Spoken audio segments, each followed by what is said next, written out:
Welcome back to another episode of Home Turf Podcast. This is episode 16, I believe. I am the host for today, Jordan Epp, and I am here welcomed by a new guest, Robert Stewart. Just go ahead and tell us a little bit about, what you do, who you work for. I just want to get you to familiarize yourself with the audience real quick. Sure. So, as you said, I am Robert Stewart. I'm the editor of the Arkansas Traveler. That's a student newspaper at the University of Arkansas. And I also write for hogbeat.com. That's the Arkansas Rivals affiliate. So most of my football coverage happens there. I host the Gridiron Hogs podcast. That's a daily podcast that goes up on hogbeat.com. Shout out to my boy Mason Choate. We do that together every day. That's pretty much who I am, what I do. I'm at every game, putting up video content, live updates, whatever it may be. Looking forward to being in Arlington to watch Arkansas and A&M this week. And I'm so excited for that game. And I'm super excited because this is episode 4 of this podcast series I've been doing, where I've been trying to get a little bit of a sneak peek into the opponent that Texas A&M is facing. I think it's gone really well. You have some high expectations for you just based on the people that I brought in the past. So I hope you can deliver up to them. But before we go ahead and get started, let's go ahead and get into an ad read because this podcast is sponsored by Hitch. For all your ride-sharing needs, make sure you check out Hitch. If you're needing to travel across the state, it's like Uber, but it's for longer distances. For 30% off your first 4 rides, up to $50 each ride, use code AggieNews3. That's AGGIENEWS3. Thanks again to Hitch for sponsoring this episode. And now let's go ahead and get into the skinny on Texas A&M versus Arkansas. But before we do that, let's go ahead and take a little sneak peek back into last week and how things went down. Arkansas had a little bit of a scare last week. Do you just kind of want to elaborate on that? Yeah, I mean, that's really all it was, a little bit of a scare. People were panicking because in the second quarter, they were down by 3 scores. And then in the fourth quarter, after they had tied the game, they were down by 2 scores again. So there was never really a moment in my mind where I was like, well, Arkansas is going to lose this game. It's a 60-minute game for a reason. We had seen KJ Jefferson and the offense show signs of life throughout the late first half and early second half. So there was plenty of time for a comeback to happen. It happened in one of the most incredible ways, an 82-yard punt return to take the lead. Just an electric moment at Razorback Stadium for Bryce Stevens. But it was a little bit of a scare. It was also a little bit of closure for the Bobby Petrino incident that happened 10 years ago. He made his first appearance in Fayetteville since then, and the Hogs ended up taking care of business. So, with that game, I think it's easy to overlook a team like Missouri State, who is in the FCS. I don't think that you can overlook Texas A&M. So I expect a much different start from Arkansas this coming game. Yeah, Texas A&M is pretty familiar with overlooking games, in my opinion, so far this season. But I do want to say a little bit of clarity on me kind of peeling back the curtain. For those who do keep up with me, I am a part of an organization called Student Media Poll, where it is conducted by student media members, where we do a weekly poll on the college football playoff, not college football playoffs, on the college football rankings. And I personally have been high on Arkansas ever since the start of the season. I had them as one of the higher people. I was one of the higher people on Arkansas heading into the season, and I didn't really budge on Arkansas even after that game when I was making my ranking heading into, this week 4 matchup. I didn't have any issue keeping Arkansas up there, and I'm very excited to be able to see what Arkansas does. I know last week A&M had easily the biggest win of its season, although it's only 3 games. It was still a top 15 win against Miami at Kyle Field. That was definitely an electric atmosphere, I will tell you that much. But last week is last week. Let's go ahead and look into this week. And I want to look at the offense first for Arkansas. And I know a lot of people, when they talk about Arkansas, they're probably going to talk about KJ Jefferson first. I don't want to start with KJ Jefferson. I want to start with my favorite player on the Arkansas offensive end, and that's Raheem Sanders. Raheem Sanders leads the SEC in rushing yards with 440. That's 38 more than anyone else in the SEC. and he's fourth in the nation in rushing yards. Um, Without talking about the offensive line, because I'm going to get into that too, but can you just talk a little bit about Raheem Sanders and what he brings to the game? Yeah, I mean, like you said a minute ago, I mean, people came into this season thinking that KJ Jefferson was a dark horse pick for the Heisman, but right now, the if anybody from Arkansas is going to win it, the conversation needs to be about Raheem Rocket Sanders. He Sam Pittman said it himself last weekend. His mama named him Rocket for a reason. The dude's incredibly fast. He's had 100 yards or more in each of his 3 games, and that's just rushing alone. I mean, you look at it.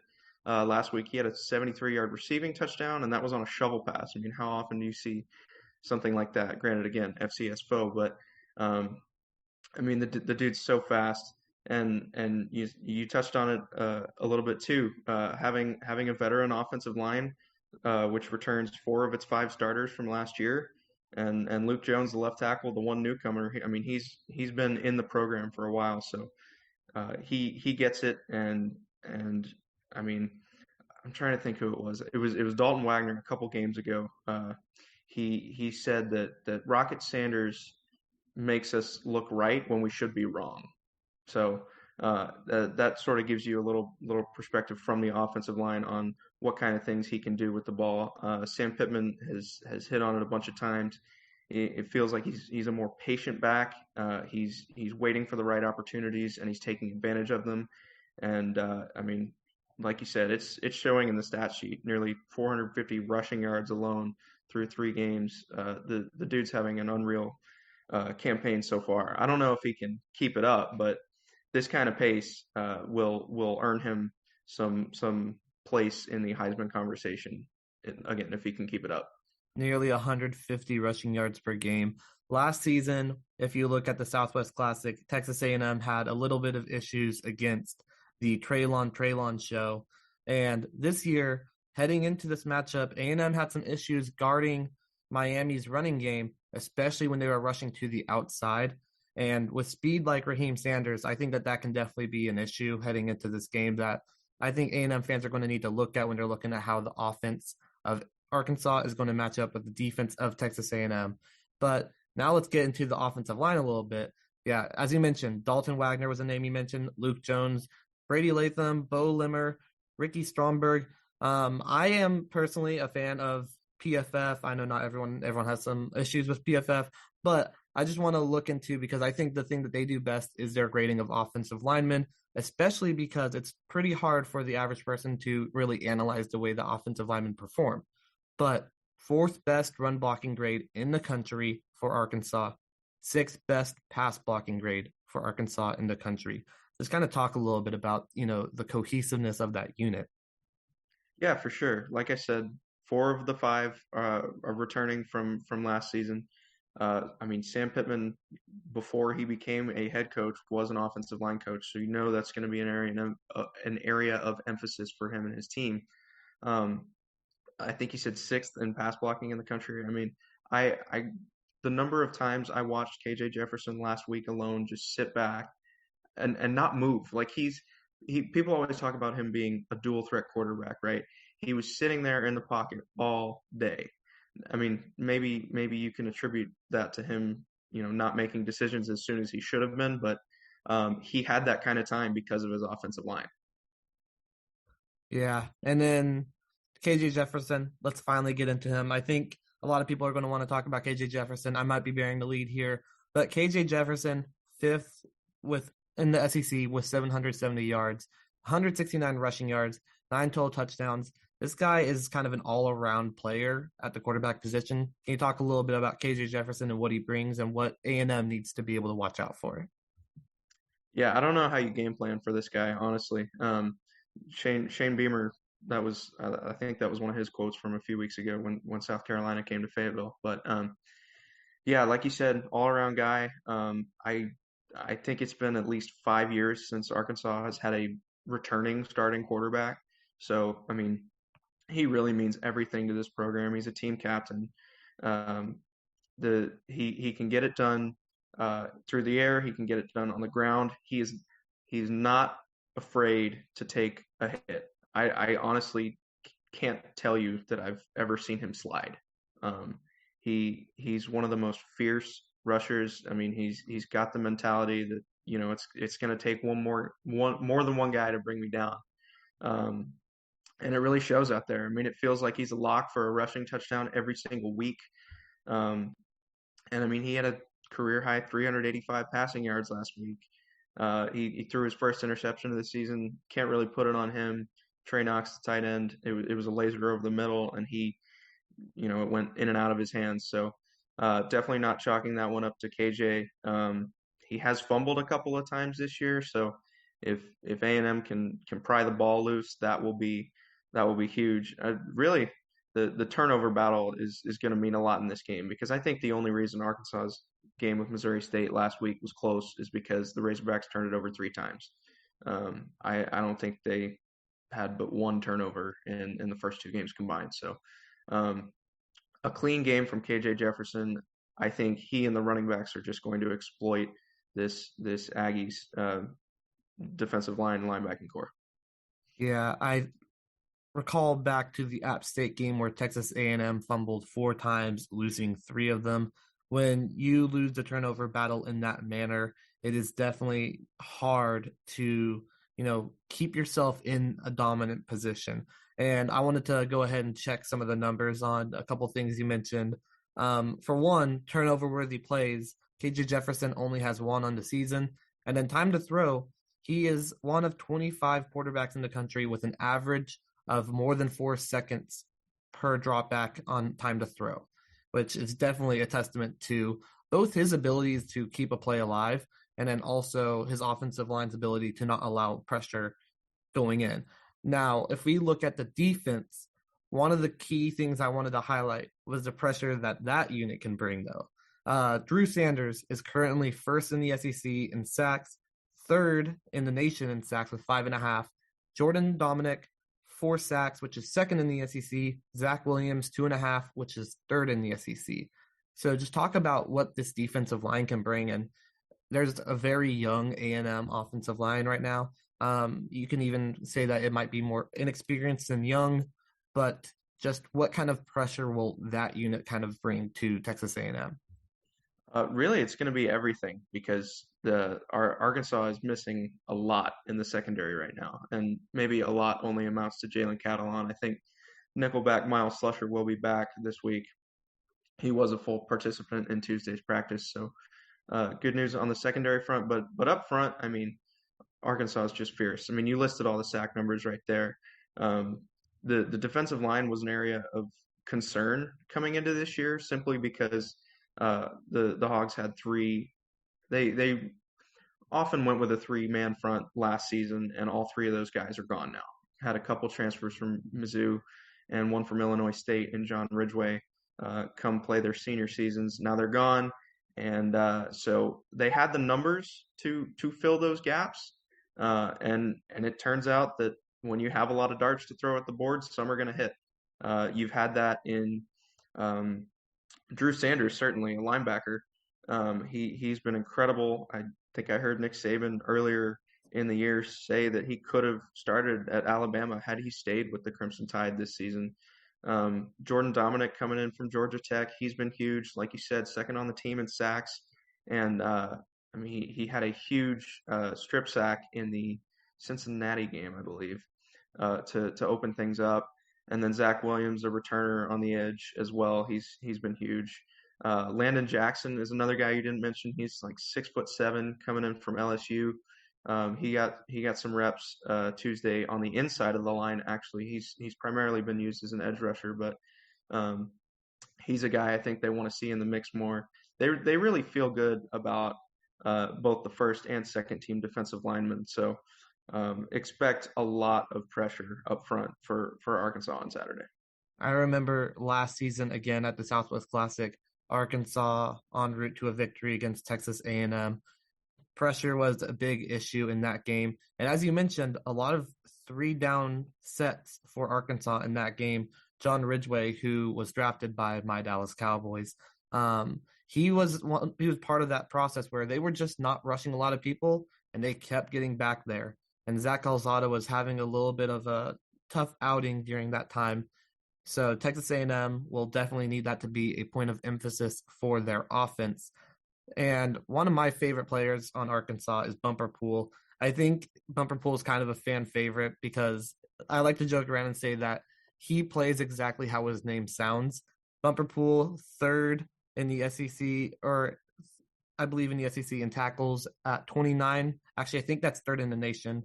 But go ahead and talk about, some of the other players on this defense outside of the defensive linemen. Another player that I highlighted was Dwight McLaurin, 2 interceptions, currently first in the SEC. Talk about the rest of that defense. Yeah, so starting with the linebackers, Bumper Pool, he's actually one that I want to keep an eye on throughout this week and including the game on Saturday. He was the might be wrong about this, but I believe he was the SEC's leading tackler in 2021. I know he was Arkansas's leading tackler, and he's got a case to become the Razorbacks' all-time leading tackler with his fifth year this year. He didn't really look as strong as he has been throughout his career on Saturday. Um, in 2020, he was dealing with some broken ribs that he played through, and you could tell that he was missing tackles as he was trying to fight through that, and he looked off again on Saturday. So no speculation for me on what is going on with him, but I don't think he's 100% honestly. And yet, I don't think that's a bad thing for Arkansas because Chris Paul, they call him Pooh Paul, is the third linebacker. I think everybody feels really really comfortable with him stepping in.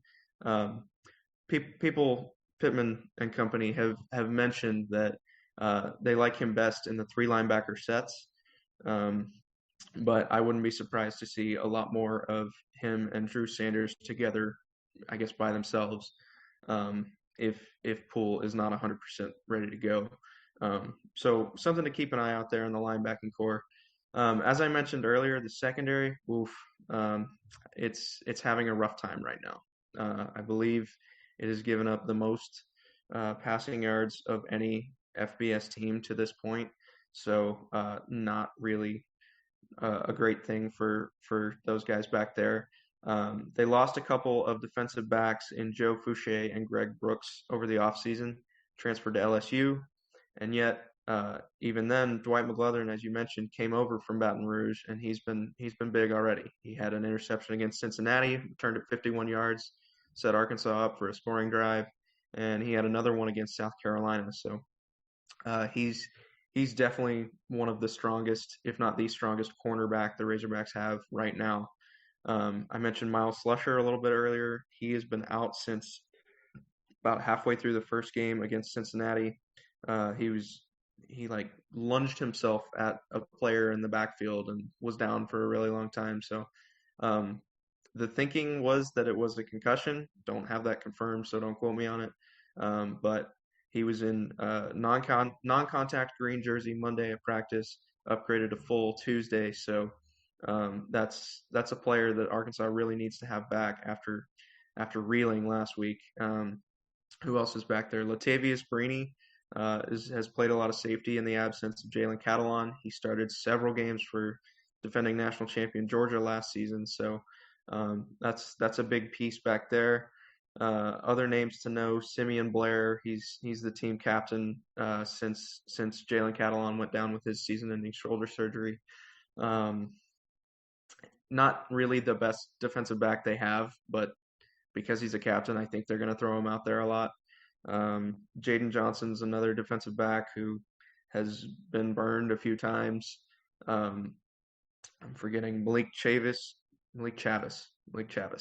He's played some corner, played some safety in seasons past, so I'd expect to see him out there. It's really going to be a hodgepodge. Sam Pittman said this week that they're going to experiment as much as they can, and it sounds like they're just going to throw their five best guys out there, regardless of what position they play.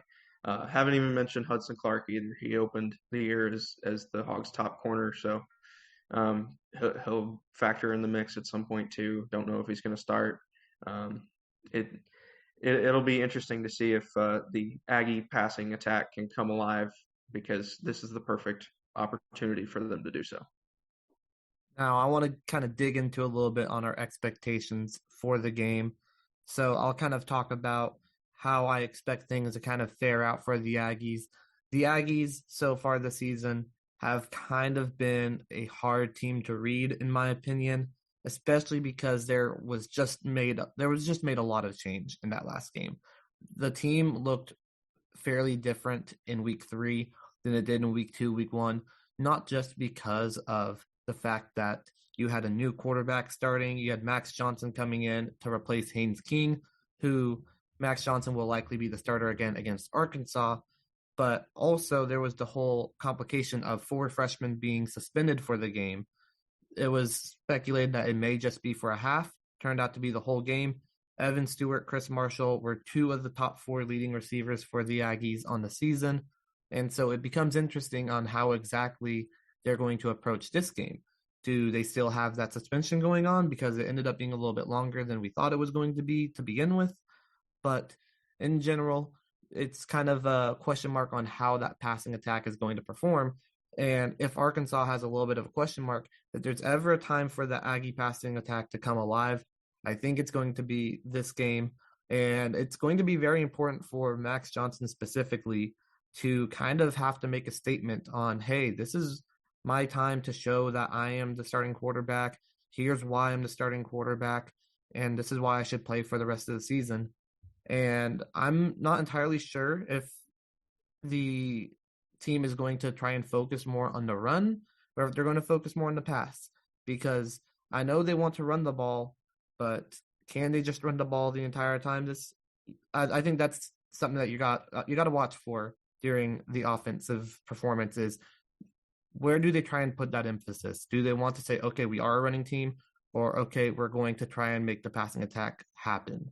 So that's something I want to watch out for. And then for the defense has looked really solid so far. I want to see a little bit more out of the defensive line. They had their best performance of the year against Miami, but I just want to see more action with the fronts.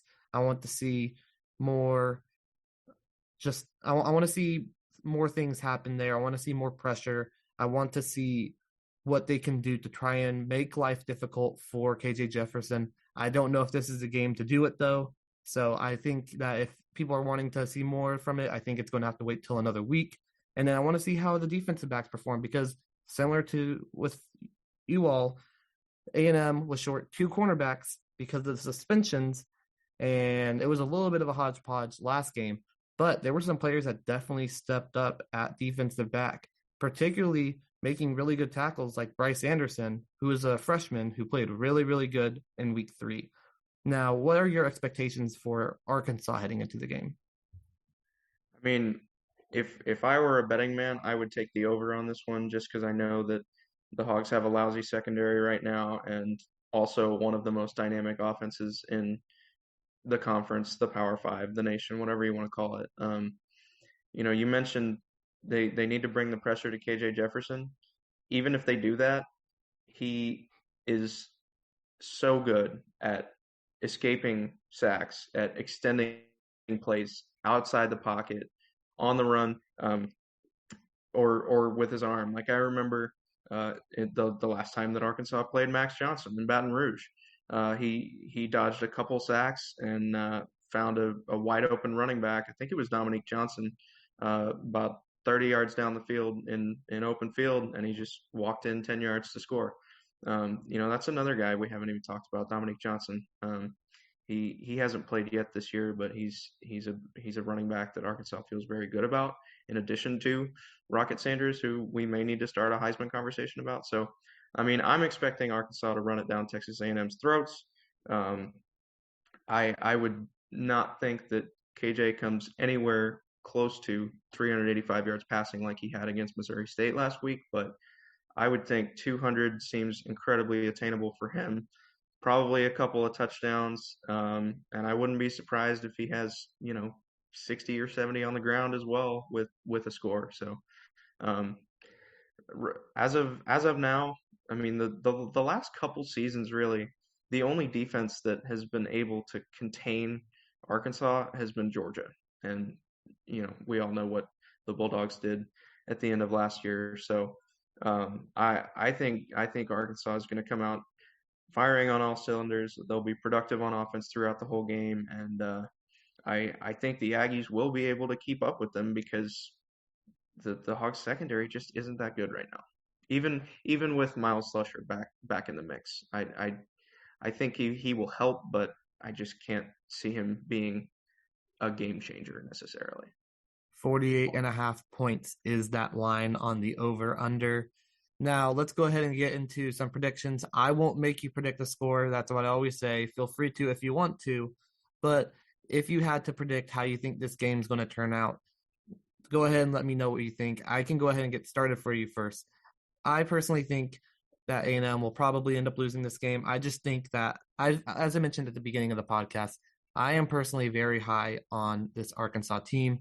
I know that at AT&T Stadium, yeah, there's a lot of Aggies, but Arkansas travels well too to that stadium. It's a neutral site, and I'm very excited to see kind of just how it all pans out. But I just think Arkansas is going to be a little bit too much for Texas A&M. I was surprised by the performance against Miami, but it took a really, really bad game from Tyler Van Dyke to get there. I don't know if KJ Jefferson is going to do the same, and I think A&M falls. What do you think your prediction is for the game? I haven't landed on a score yet, but I'll tell you that I think the over hits, and I think that Arkansas wins by one score. I think we're looking at somewhere in the, say, 31-27 range. I mean, I just can't see Arkansas starting anywhere as slow as it did last week. I think the Hogs know that you can't do that against Texas A&M. They've preached fast starts in all of their SEC games so far. So I would say count on the over, and I would say probably count on an Arkansas win. Honestly, I struggle to see how Texas A&M is favored in this one. Honestly, like you said, Arkansas fans really do travel well. I mean, it feels like any new student I meet here, if they're not from Arkansas or Kansas City or Tulsa, it's Dallas Fort Worth. So a lot of people will be going home to watch their Razorbacks in this one, and I'm looking forward to it. Can't wait. All right, so non-betting podcast, but we are taking the over on 48.5, and we are taking Arkansas +2 on this. Thank you so much for joining this podcast. Do you want to tell the people where they can find you? Yeah, you bet. So again, I'm the editor of the Arkansas Traveler. You can go check out our content at uatrab.com, and then working with Mason Choate over at hogbeat.com. It's the Arkansas Rivals site, so HAWGBEAT.com or arkansas.rivals.com. That's where most of my football content goes. So go give us a page view. We'd love to see it. And then I'm on Twitter at drstew32. So I will be live in Arlington for Saturday's game, and if you're looking for Arkansas updates, then I'll have you covered. Awesome. I cannot wait for this matchup on Saturday. More football. I will never complain about more football, especially more Aggie football. It's always fun. Thank you so much for coming on. Before I go, I want to say make sure that you guys also check out the other podcasts on the Battalions Network, including the Bat Signal, which is Texas A&M's Battalions News podcast. And I want to say again, thank you so much for joining me, Robert, and I will see you all next time.